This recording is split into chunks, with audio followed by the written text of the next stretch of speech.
Ed here with the Digital Digest, and today I wanted to share a comparison between the HP Spectre 16 on the left and the Spectre 15 on the right. Now, of course, the Spectre 16 is brand spanking new.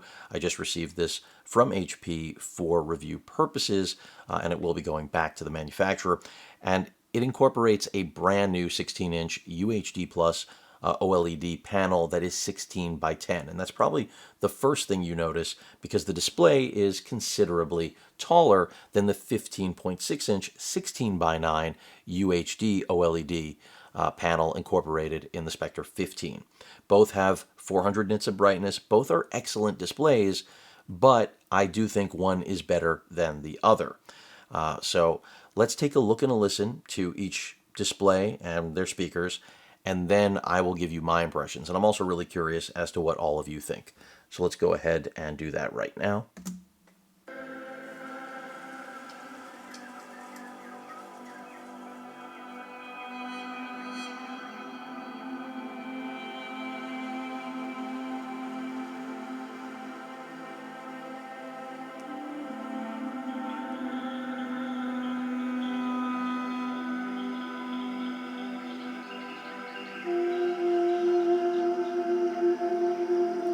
I'm going to stop them right there. Now, you may have noticed, of course, the letterboxing on the left, because remember, this is a 16 by 10 aspect ratio. It's taller, and really it's a matter of personal preference.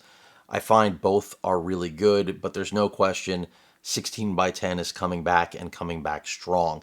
And it may be better for overall use in terms of a blend of content consumption as well as, of course, productivity. And for that reason, I do like the aspect ratio better on the left, even though generally in my reviews I'll state normally that 16 by 9 is preferred because for reviewing content, actually proofing it, I would prefer to have native resolution. But the fact of the matter is because this display is larger at 16 inches as opposed to the 15.6, we're getting the same effective experience and then extra resolution for everything else.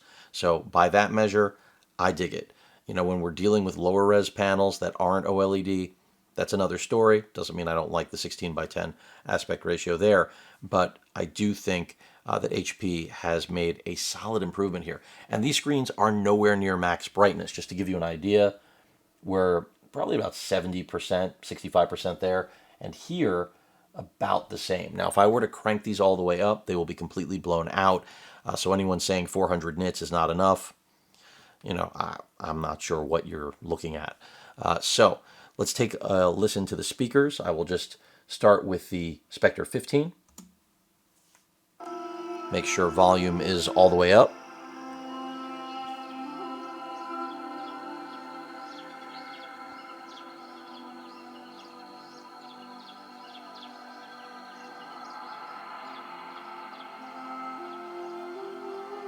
Certainly no slouch, not amazing, but in its class, again, I would say very good.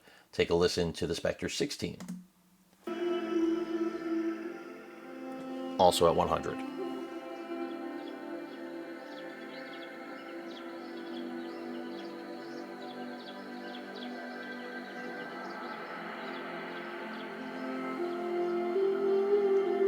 So I would say very similar performance, and I know for all of you watching at home, how much you can actually gather from an audio test like this is very limited, but I will tell you the Spectre 16 wins, and it should. So both in terms of display quality, I think it's better, not just because of the extra resolution, but I think the panel technology, moving from this generation to this has improved significantly, and then the audio performance, not miles better, but slightly better, and that's an improvement is always welcome. Now, one other AV test before we move on to other performance, which you already see a little preview of there, just to show you how it actually reproduces colors, because of course I think that's very relevant as well. Let's go ahead and take a look at the LG demo reel.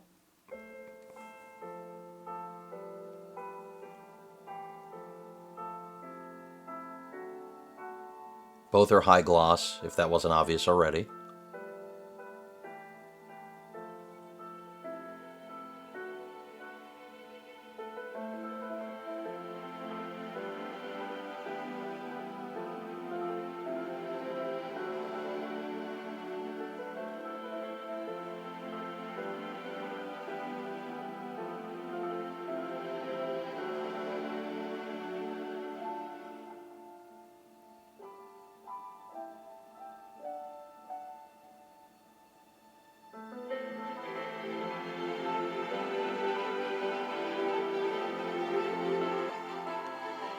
Well, I meant to stop it there, but of course, accidentally jogged that forward. So, performance, I think, is great on both, but hopefully, well, I won't say hopefully, to each their own here, but it's clear for me that, again, the Spectre 16 is an improvement in every way. Color representation, better, accuracy, better. Uh, Even the brightness seems to be better, but granted, they have the same brightness rating. Now, when we get to benchmarking, you can see how close things are, even though there are several hardware refreshes in between these two machines.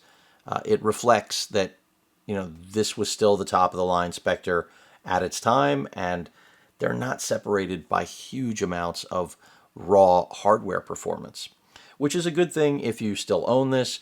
And that's part of the reason I'm doing this. If you're wondering whether or not you should upgrade to the Spectre 16, I think it really boils down to a few things, which I'm about to touch on. First and foremost, when it comes to gaming, obviously the Spectre 16 is superior. I mean, this is the story over and over again. Is it, does it blow away the older Spectre 15 hardware? No, it doesn't. But if you must have the best, you're going to get it out of the brand new Spectre 16, no question. And that might seem obvious, but just in the little estimated game performance, you get the idea. Battlefield 5 is going to be playable at 1080p Ultra. And actually, I just noticed that that was set to 1440. Let's go to 1080p here. You see that. We're talking about 5 frames. I almost misled you there because I almost was misled. But it is so close. So even if we disregard the fact that the Time Spy score isn't even 400 points higher on the brand new Spectre, performance is going to be negligible. Now, some of you may say 5 frames per second is a big gain, so I'll take that 5 frames. And I'm with you there, but not so much because of the 5 frames. It's more about the entire package that the Spectre 16 brings to the table. And again, this was one of the favorite actually in its class, because at that time, to get a UHD OLED panel with solid brightness, touchscreen input, a 2-in-1 experience, a great keyboard, there just weren't any options. HP was the only one. Now they've exceeded what they've done in the past, and that's the way things should work, folks. We shouldn't go backwards, we should go forwards. And thankfully this machine does.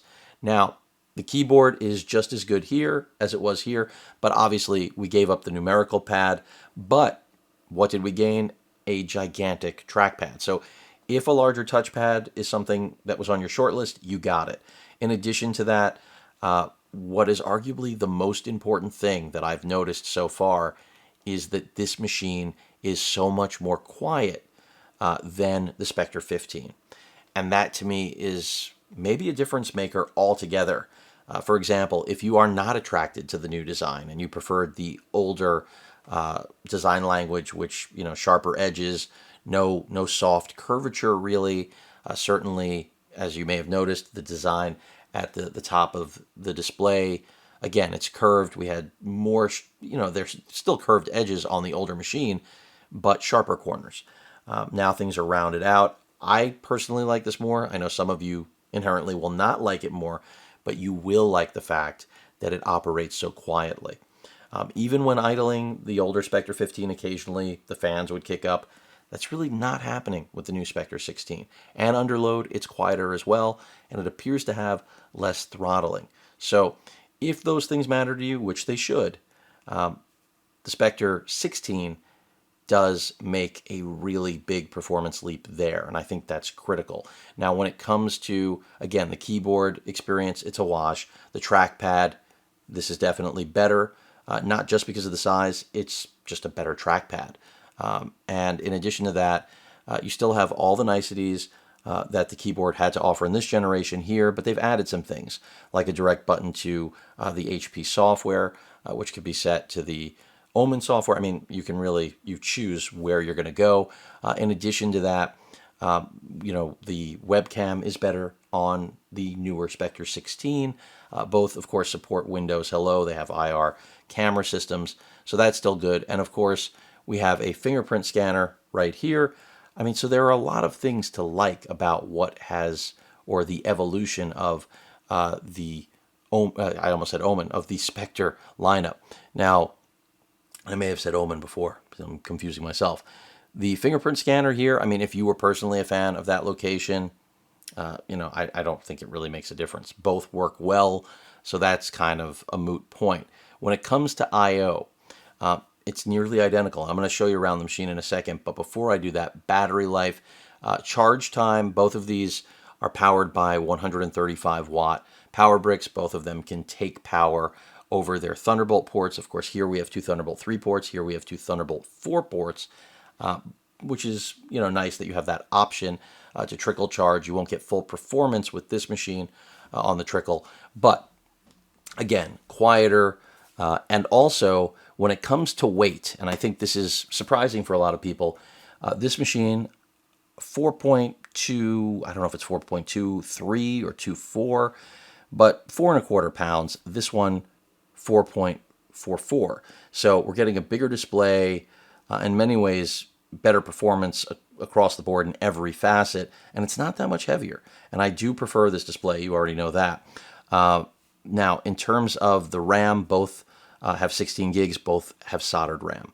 So remember that. I haven't talked a lot about RAM because I can't really recommend the 32 gig option with the Spectre 16 because it is just so expensive. It tacks on about $500. Forgive the fact that that's out of focus. I/O, just to recap, we have, let's see if I can do this without destroying anything. You know what? I'm going to close up the Spectre 16 just so we don't run into a problem. So, again, the 15, we have that Type A port, a kill switch. The kill switch for the camera has been relocated on the 16 to the keyboard deck. And both Thunderbolt ports right there. And these edges are something that are gone in the new design. Then on the other side, and did I miss, of course, the micro SD card slot right there. Don't want to forget that. All that ventilation, come around to the other side, and you have your power barrel pin connector port, HDMI 2.0, I believe it's a B, and then your headphone microphone combo jack. And that's it. I mean, that is the whole deal with this machine. Ventilation on the bottom, ventilation at the back. The other thing that has changed on the Spectre 16 is the actual hinge. You may have noticed that it's curved now. And just picking it up, again, it's more of a curved design, softer touch, still a fingerprint magnet, but I happen to like it. Some of you will say it looks more like other machines on the market. I personally prefer this. Micro SD card slot, Thunderbolt 4, your power barrel pin connector there, another Thunderbolt 4, and this is part of that change in the edge and the way that it looks and feels. Just a different design, and I think it's better personally. And then we have, of course, our HDMI out and our Type A USB port with its little enclosure, little lip there. And that's pretty much it. Again, the pen also changed this generation. Essentially what used to be the more expensive pen, the upgraded pen for this line became standard across the board, and it works well. The curved hinge, I mean, if I flip these around, you'll immediately see that curve in the hinge. And by the way, this can be opened with one hand for those of you that are wondering, but this is a brand new hinge. How well it will hold up, I don't know how long I'll actually be, reviewing the unit to give you feedback. We did have curvature here. The difference is that you can see the curvature on the interior when the machine is open, and it is totally different. Again, kind of reflects the transition from, the sharp edges and I would say more industrial look that this machine had to some degree, which I was a fan of, but I'm not against seeing a redesign that I think is nicer, and I really do think that the new Spectre design is sharp. I'm just a big fan of what they did here, transitioning away from the old, diamond cut, gem cut, edge. So if I pick them up, let's see if I can get a hand under this guy without breaking anything, and I put them side by side, you start to see exactly what I'm talking about with those edges. It's clear when you do that. And don't forget that on the other side of the Spectre 16, I think I did forget, that's where the headphone microphone combo jack has been relocated. But Either way, I mean, I don't think that anyone will be disappointed with this new Spectre. I think it's an excellent machine so far, what I've seen. Of course, I have more, testing to do. I've only spent several days with it, but I think we've come a long way in a very short amount of time. And I think the star of the show, if there's one takeaway on this, is this new display and the fact that the fan performance is so much better. Again, charge time, roughly the same. To go from 0 to full on either of these, you're looking at, over an hour. I don't want to say an hour and a half, but probably an hour and 20, could be an hour and a half. And they're nearly identical on charge time. Battery life is where things are a little bit different, and I've got to iron that out. But I do expect battery life to be better here than it was here with the older model. And part of that is just also keeping thermals in check and newer hardware all around. But it's equally impressive if it does exceed it, because we have a higher resolution, larger OLED that is driving that experience. But yeah, that pretty much rounds things out. So far, the Spectre 16 looks like a winner. So if you own this machine and you're happy with it and you've gotten a couple years of use out of it, I think you're going to be really pleased with upgrading to this. In the same vein, if you don't see anything wrong with it, or if you're wondering if you need to make this upgrade, I would say the only reason you should upgrade is the new display and, of course, as I keep mentioning, the thermals. The ability to keep the machine cool and not spin up, at random. I mean, this is just a much quieter machine to use and a cooler machine overall. And, that's something we kind of expect over time with the improvements on internals. But that rounds it out. I/O is fairly the same, pricing pretty much the same from one generation to the next. And, even though we've got a new processor and a new GPU, not that much more powerful. So it's really more about the display, the design, and of course, the lack of, kicking up of fans on a constant basis. Hope all of you enjoyed the video. Any questions or comments, please feel free to post them. Hit that like button, and as usual, please feel free to subscribe, and please stay safe. Later.